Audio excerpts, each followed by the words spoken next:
That's right. And today, that's what we're doing, a deep dive into RE, a concept that really emerged from, well, the academic wilderness in the 1960s and 70s, and then very quickly became a kind of mathematical wrecking ball. And it was aimed squarely at the established Keynesian consensus of the time. Our mission today is to really unpack this theory, how it was first conceived by John F. Muth, how heavyweights like Robert Lucas and Thomas Sargent developed its most terrifying implications for central bankers. And then, where its very idealistic assumptions inevitably collide with the chaotic reality of human behavior. Our sources today trace this whole evolution, from its academic birth to how it's used in policy modeling today. At its core, rational expectations is really an approach that tries to figure out macroeconomic consequences. We're talking things like inflation and unemployment, by looking at how rational, forward-looking people make their decisions. Based on all available knowledge. Based on all available knowledge. Okay, let's unpack that core mechanism a little bit more, because when we say rational, we're talking about something more than just, common sense. It's much more specific. We're talking about individuals who, on average, use every single scrap of publicly available data, every prevailing economic theory, to form their expectations about what's going to happen next. And the key characteristic here is what?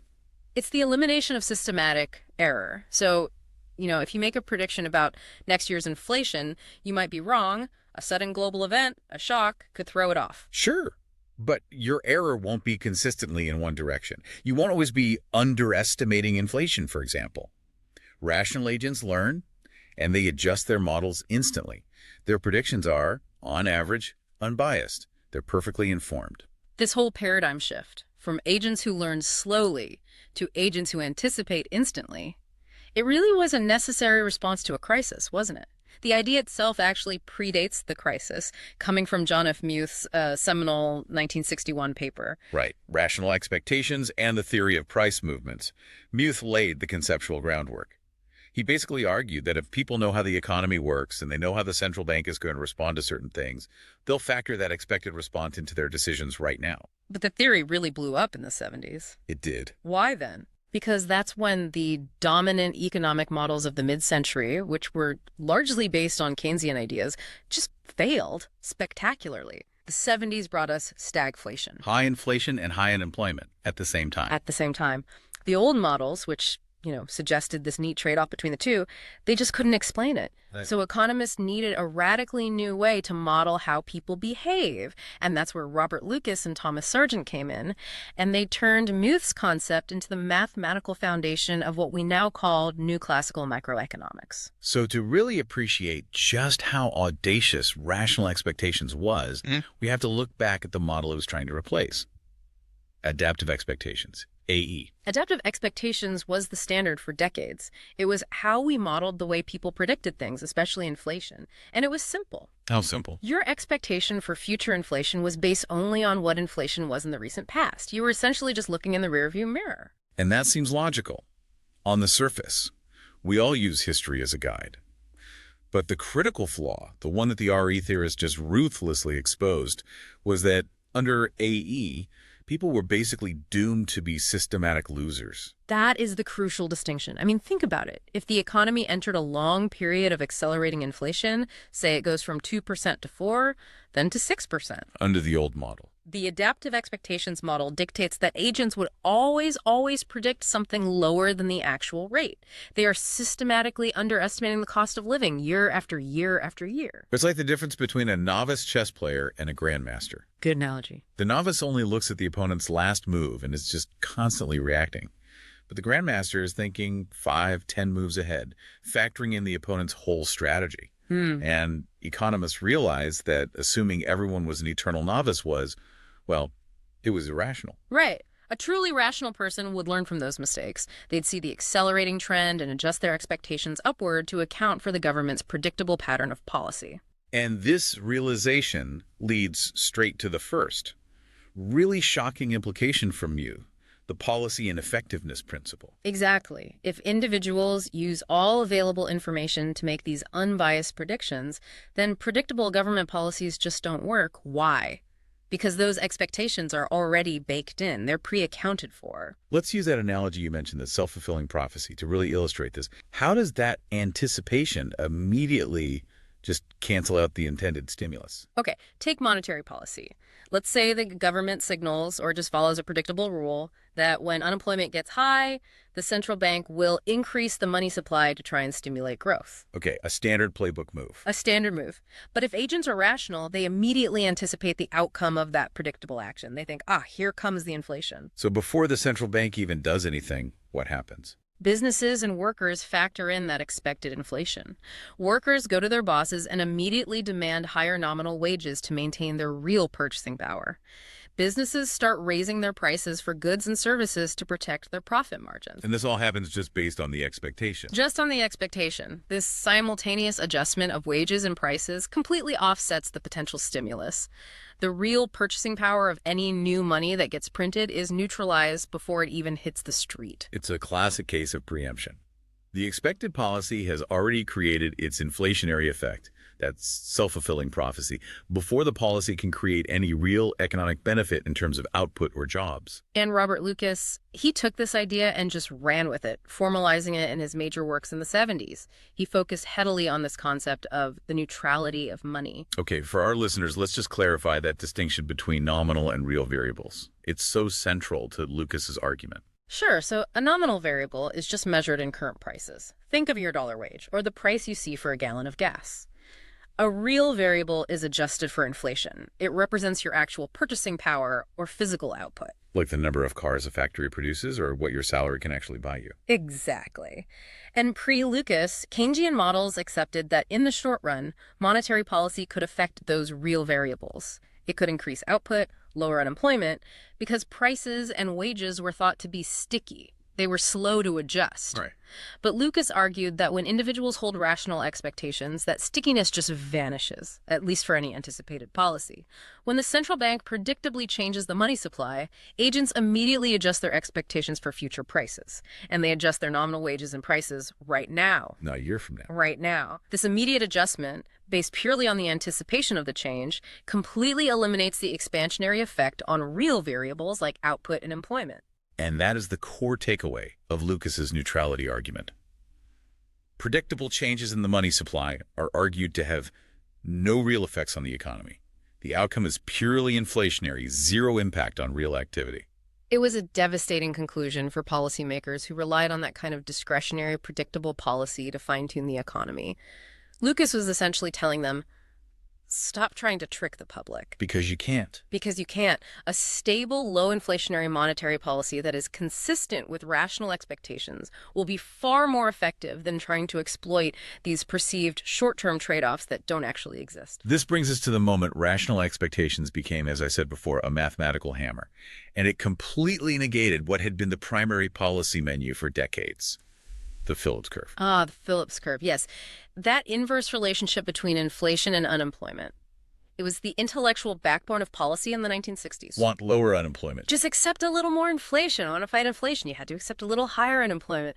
It offered this exploitable short-run trade-off. The rise of stagflation in the 70s already proved this trade-off was unstable. But rational expectations provided the devastating theoretical proof of why it collapsed entirely.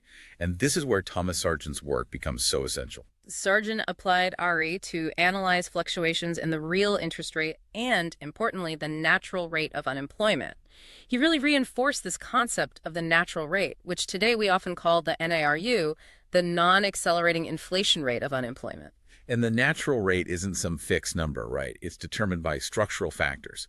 What kind of factors are we talking about here? We're talking about everything that governs the long-term efficiency of the labor market. So, minimum wage laws, unionization rates, how well workforce skills match the jobs available, regulations on hiring and firing. It's the basic efficiency of information flow between employers and job seekers. So it's the rate of unemployment the economy settles at when it's in a kind of structural equilibrium, not in a cyclical boom or bust. Precisely. So if the government tries to use expansionary policy to push unemployment below this natural structural rate, Sargent argues it's not only temporary, but immediately self-defeating. Absolutely. Policies designed to push unemployment below the natural rate will only succeed if they manage to surprise the public.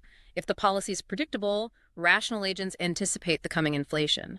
And because they're rational, they demand immediate adjustment in wages and prices, which moves the economy instantly back to the natural rate, but now at a higher level of inflation. The long-run effect is instantaneous. It's instantaneous. This is where we see the mathematical rigor of RE just completely negate the Phillips curve.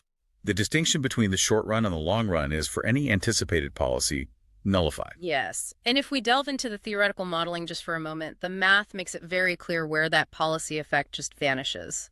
The theory says that the actual price, or the actual inflation rate, let's call it dollars, will equal the rational expectation of that price, $, plus an unforeseeable random error term, which we call epsilon. So PP plus epsilon.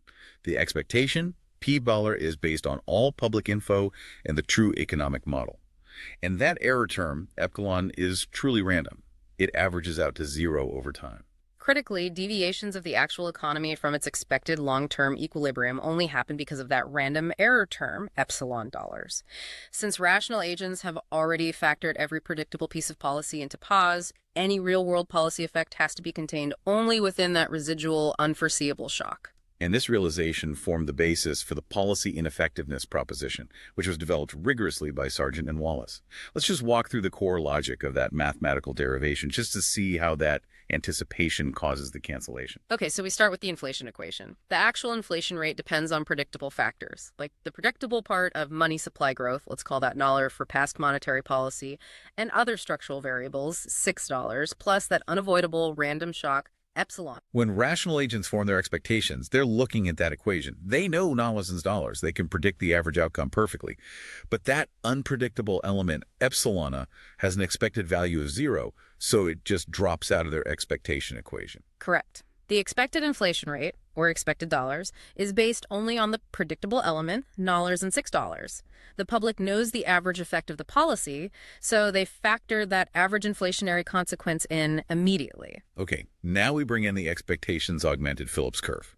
This equation says that the unemployment rate, $20, will deviate from the natural rate, $1, only when actual inflation is greater than expected inflation. Yes. The bigger the surprise, the bigger the difference between dollars and dollars, the lower the unemployment rate. This is the critical step. The old Phillips curve allowed for policy manipulation here. But under RE, we substitute our two equations into the Phillips curve. We substitute the actual inflation and the expected inflation equations. And since top yoke yield P plus epsilon, when you look at that deviation term, minus dollars is the only thing left. Only the random error term, epsilon. All the predictable policy terms, the $1 and the 6, they were in both equations, so they just cancel each other out algebraically when you take the difference. The policy effect just vanishes. The final derived equation for the unemployment rate, $2, shows that it is determined solely by constants, the natural rate, and that random error term, epsilon. That is the policy ineffectiveness proposition in its purest form. Predictable policy, whether it's expansionary or contractionary, can only influence the nominal side of the economy prices, but it cannot systematically cause unemployment to deviate from the natural rate. Any deviation is just noise. It's just a random shock. It's just a random shock. Now, the sources provide a second, slightly more nuanced derivation that confirms this, even when policy is based on current variables rather than just past ones. That one acknowledges that the central bank sets its policy rule based on feedback from the current state of the economy. So we introduce another term, $, which is the current unpredictable change in the money supply. The total monetary change is still a predictable rule plus this shock, $. So the policy rule itself might be complex, based on GDP gaps or unemployment rates, but the rule is known to the public. The only truly unpredictable part is that current shock or other random market noise. Exactly. And when you substitute this more complex rule-based policy back into the framework, the result is identical. The public anticipates the rule-based predictable part of the policy. That gets fully incorporated into Pollars. When you solve for the real outcome unemployment, all the predictable policy terms cancel out again. So it provides this robust mathematical support for the idea that real economic changes movements away from the natural rate only happen if policies are completely unanticipated. They have to be discretionary, random, or if, and this is a big if, prices and wages aren't fully flexible, contrary to the assumptions. And this fundamentally altered the role of the central bank. It's what we call the Lucas critique. It says that traditional economic policy analysis fails because it assumes economic relationships, like the Phillips curve, stay stable even when policy changes. It ignores the fact that people will change their behavior, their expectations, when the policy environment changes. So if a central bank wants to have a real effect on jobs, it has to act in a way that is essentially irrational from the perspective of its own long-term credibility. It has to be unpredictable. Right, which means sacrificing the very transparency that modern governance demands. It turns monetary policy into a strategic game. A game where the only way to win is often to be surprisingly deceptive. That mathematical rigor really secured rational expectations place as the bedrock of new classical macroeconomics. It dominated thought from the late 70s onward. But the theory has faced, well, substantial and fundamental criticisms. Oh, absolutely, because the leap from these mathematically elegant assumptions to the chaotic messiness of the real world it's immense. The main friction seems to be the incredibly demanding assumptions about human behavior and how we process information. We're assuming the individual is this ideal Homo economicus, a being who is almost omniscient when it comes to economic theory. Let's start with the practical constraints. What does Ari demand of just an average person in terms of information and processing power? It seems like it demands near perfection. It does. The theory implies that individuals reach a fixed point where their expectations about aggregate economic variables are, on average, correct, because they're all using the single best possible model of the economy. Just think about the sheer volume of data you'd need to understand. Global supply chains, inflation drivers, fiscal policy rules. It's staggering. And the critique is pretty simple. The average person just does not have the time or the computing power or access to the proprietary models that the Fed or the Treasury use. Exactly. Critics argue that the gap between the idealized agent and the actual agent is just too wide to make Ari a reliable foundation for all macroeconomic analysis. Real-world agents suffer from what's called bounded rationality. They use shortcuts. They use heuristics, rules of thumb, and they suffer from plain old human error and cognitive biases. To assume everyone is using the best available economic theory is an idealized view that ignores the reality of limited attention and expertise. And this feeds directly into the problem of what you call misspecification and model agreement. Yes, if rational expectations is true, all agents must be operating with a common understanding of the underlying economic model they use to make predictions. If the model the agents are using, their shared mental map of the economy, is wrong, Or if the government's model is wrong. then perfectly rational expectations formed within that flawed model can lead to systemically incorrect predictions about the actual economy. So even if everyone is brilliant, if they're all following a map that has a fatal flaw, they'll all just march confidently into the wrong territory together. And given that economists themselves are constantly debating which models are most accurate, Keynesian, new classical, new Keynesian, it's a huge stretch to assume billions of people are all aligned on the one true model. And what's more, the economic model itself might be structurally unstable. It might be evolving. If the rules of the game are constantly changing, say, due to new technology or geopolitical factors, agents might never be able to converge on a stable, shared expectation. One of the most compelling real-world critiques against RE is just its inability to explain things we see over and over again in financial history. Yeah. These massive market deviations that seem fundamentally, well, not rational. Right. This brings up the question of irrational bubbles and crashes. If agents are perfectly rational, using all available information to predict future asset values, then phenomena like the dot-com bubble of the late 90s or the 2008 housing crisis, they just shouldn't happen. Because if asset prices, say housing or stocks, are clearly getting way higher than their fundamental rational value, a perfectly rational agent would see that divergence immediately and start selling, right? Which would prevent the bubble from ever inflating so much. That is the logical conclusion of Ari. Yet, these events driven by herd behavior, fear, manic exuberance, they are very real. They are massive deviations from equilibrium. And they strongly suggest that behavioral economics, which studies how psychological factors cause predictable irrationalities, gives us a much better explanation for how asset prices move than strict rational expectations theory does. People aren't just factoring in data, they're factoring in the expected irrationality of other people. Precisely. We should also address the limited scope of the empirical evidence. I mean, it's a powerful theory, but how does RE hold up when we actually try to measure what people expect? The empirical support is mixed. It's limited. Surveys consistently show that people are forward-looking. They aren't stuck in that backward-looking trap of adaptive expectations. Okay, so that part is right. That part is right. However, those same surveys rarely show the perfect, unbiased, mathematically rigorous forecasting ability that RE demands.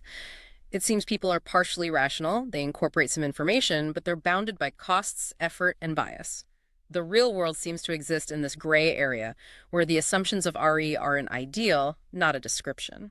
And finally, let's just revisit the ethical or practical policy criticism related to distributional effects.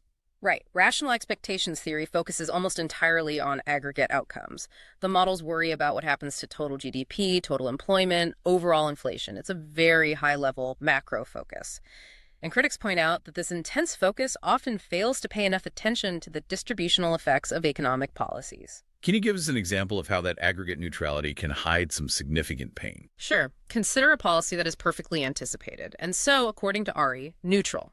It causes 5% inflation but zero change in real GDP or employment. On paper, the aggregate outcome is neutral, but that 5% inflation might absolutely crush fixed income earners and savers, while heavily leveraged homeowners and borrowers might benefit. So the policy is neutral in total, but it's drastically shifted wealth and opportunity from one group to another. Exactly. And Ari's intense focus on reaching that macro equilibrium tends to gloss over these micro-level consequences, which are often the true political and social drivers of policy decisions. Okay, so to summarize our deep dive here. Rational expectations was a direct response to the crisis of the 1970s. It fundamentally changed macroeconomics by asserting that people are forward-looking learners who actively anticipate and try to neutralize predictable policy. It successfully challenged and really ultimately replaced adaptive expectations by establishing the mathematical impossibility of systematic exploitable error. And the real power of RE lies in that policy ineffectiveness proposition. It demonstrates that if agents are rational and fully informed, predictable monetary policy can't manipulate real variables like output and unemployment. It only results in inflation. It basically tore up the exploitable short-run Phillips curve trade-off. And understanding RE is vital because it really explains the new classical view of the economy. It forces policymakers to realize that they have to act with credibility and stability. Any attempt at fine-tuning through anticipated changes will just be negated by market expectations. But, as we've also highlighted, its Achilles heel is that assumption of an omniscient, error-free homo economicus. The real world suggests people use shortcuts, they often follow the herd, and they frequently operate with flawed models, which leads to things like market crashes that strict RD just cannot explain. And that leads us to the final provocative thought we want to leave you with. If the policy ineffectiveness proposition is correct, and predictable transparency paralyzes the ability of central banks to influence the real economy, does that imply that achieving economic stability or fighting a genuine recession requires policymakers to deliberately act in ways that are surprising and unpredictable, sacrificing transparency for effectiveness? Or maybe, if we accept the evidence of these recurrent irrational financial bubbles and just the sheer complexity of real-world information gathering, should we conclude that rational expectations is ultimately not a description of human behavior at all, but rather an elegant mathematical ideal that future economic research just has to move beyond? What does your internal economic predictor tell you?